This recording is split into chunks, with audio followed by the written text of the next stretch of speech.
Kisah aku kali ini agak terkejutlah sebenarnya, okey. Cerita pada kali ini pasal mak aku pergi hutan hiking. Pada suatu hari ni, mak aku pergi satu tempat dengan tim mereka untuk hiking di Bukit Tinggi nak dijadikan cerita.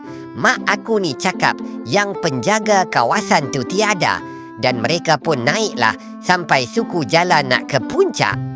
Ada satu anjing random yang keluar tiba-tiba dari semak tu nak dijadikan cerita masa anjing tu keluar.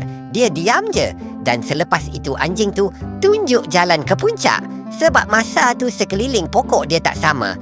Macam hiking biasa dan ini videonya yang ada jalan tu. Every night are we paradise, seems so far away.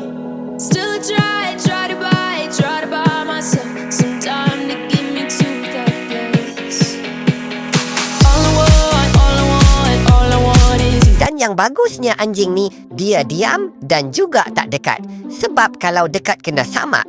Contohlah kalau mak aku selfie dengan member dia ke apa ke nak rehat ke masti. Anjing tu tunggu di tepi dan semasa dah sampai ke atas, dia masih tunggu untuk turun dan masa dah turun anjing tu pun balik. Pengajarannya, jangan pandang rendah haiwan liar. Kadang-kadang haiwan pun boleh membantu manusia. Haiwan juga ada naluri baik dan boleh faham keadaan.